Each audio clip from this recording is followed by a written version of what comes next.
Gas pipeline से रूस का हमला, यूक्रेनी सेना के उड़ाए चिथड़े।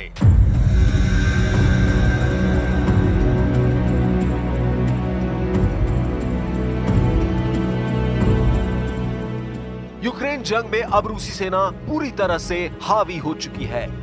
आप इसी से अंदाजा लगा सकते हैं कि पुतिन पिछले 48 घंटे में यूक्रेन के कम से कम 5 गांव, 3 शहर और 10 यूक्रेनी सैन्य ठिकानों पर कब्जा कर चुके हैं।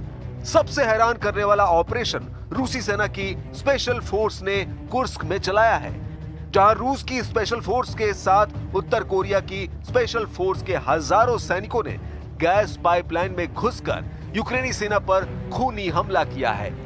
ये शायद दुनिया का पहला ऐसा सैन्य ऑपरेशन है जहां रूस की स्पेशल फोर्स पाइपलाइन के अंदर घुसकर पैदल 15 किलोमीटर तक चली और फिर यूक्रेनी सेना पर हमला किया है। इस खतरनाक ऑपरेशन की हम आपको पूरी डिटेल बताएंगे। साथ ही हम आपको बताएंगे कि कैसे रूस और उत्तर कोरिया के सैनिकों ने कुर्स्क इलाके में 10,000 यूक्रेनी सेना को चारों तरफ से घेर लिया है। पाइपलाइन में 50,000 स्पेशल कमांडो, कुर्स्क में कयामती हमला। जब से राष्ट्रपति ट्रंप ने यूक्रेनी सेना को खुफिया और सैन्य मदद बंद की है, उसके बाद से पुतिन ने अपने कमांडरों को सख्त आदेश दे दिए हैं कि मार्च के अंत तक 50% से ज्यादा यूक्रेन पर कब्जा कर लो। यही वजह है कि रूसी सेना इस वक्त पश्चिमी रूस के कुर्स्क इलाके में यूक्रेनी सेना को खदेड़ने के लिए अपनी स्पेशल फोर्स को जंग के मैदान में उतार चुकी है। ये तस्वीरें कुर्स्क इलाके में मौजूद एक गैस पाइपलाइन की है, जिसमें रूसी सेना की स्पेशल फोर्स और उत्तर कोरिया की स्पेशल फोर्स के कमांडोज साफ देखे जा सकते हैं। दावा किया जा रहा है कि रूसी स्पेशल फोर्स ने इसी गैस पाइपलाइन के अंदर चलते हुए यूक्रेनी सेना को दूसरी तरफ से घेर कर हमला किया और यूक्रेनी टुकड़ियों का पूरी तरह से सफाया कर दिया।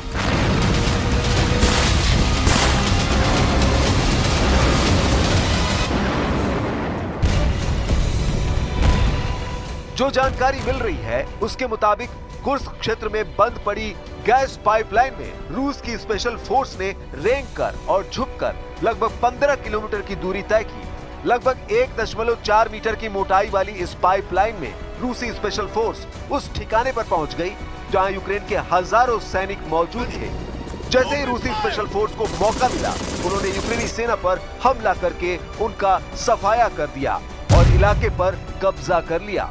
रूसी टेलीग्राम ऐप पर प्रसारित फुटेज में दावा किया गया है कि रूसी स्पेशल फोर्स ने उत्तर कोरिया की स्पेशल फोर्स के साथ मिलकर इस ऑपरेशन को अंजाम दिया है।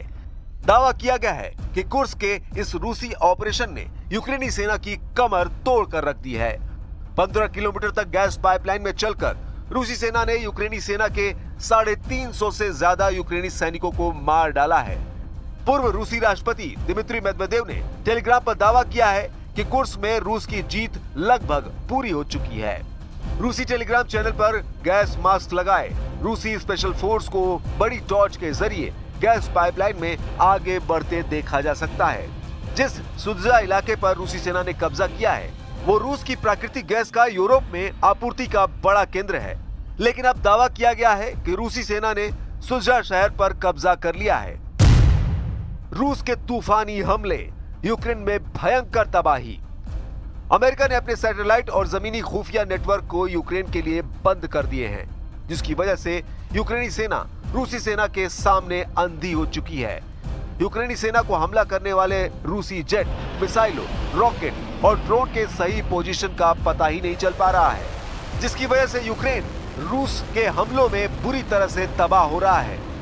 हम आपको रूसी हमलों से जलते यूक्रेन की बर्बाद और विनाश की वो तस्वीरें दिखाने जा रहे हैं जिसने यूक्रेन से लेकर यूरोप तक कोहराम मचा दिया है।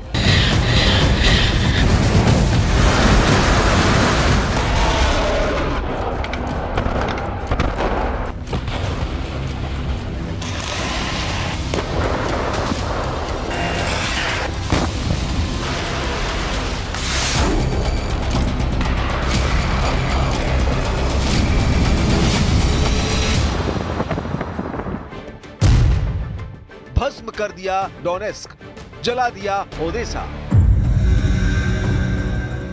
रूस के मिसाइल हमलों के बाद जलते यूक्रेन के डोनेस्क इलाके की तस्वीरें देखिए।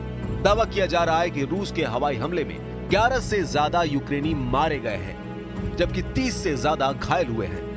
हम आपको बता दें कि अमेरिका ने सैटेलाइट तस्वीरें यूक्रेन को देना बंद कर दिया है, जिसके बाद रूस के तूफानी हमलों की लहरें एक के बाद एक आ रही हैं।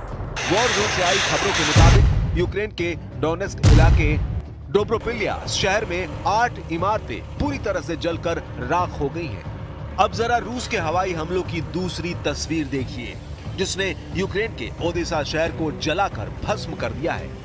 दावा किया जा रहा है कि यूक्रेन के दक्षिणी काला सागर बंदरगाह ओडेसा में भयंकर तबाही हुई है, जहां पर रूस के दर्जनों ड्रोन ने एक साथ हमला किया है। ओदेसा में रहने वाले यूक्रेनी लोगों का दावा है कि रूस ने इससे पहले इतना बड़ा हमला ओदेसा पर पहले कभी नहीं किया था, लेकिन जब से ट्रंप ने यूक्रेन को सैन्य और खुफिया सूचना देना बंद कर दिया है, रूसी सेना के हमलों में बेतहाशा बढ़ोतरी हुई है। राष्ट्रपति जेलेंस्की भी रूसी हमलों को लेकर अमेरिका और यूरोप से फिर गुहार लगाने लगे हैं।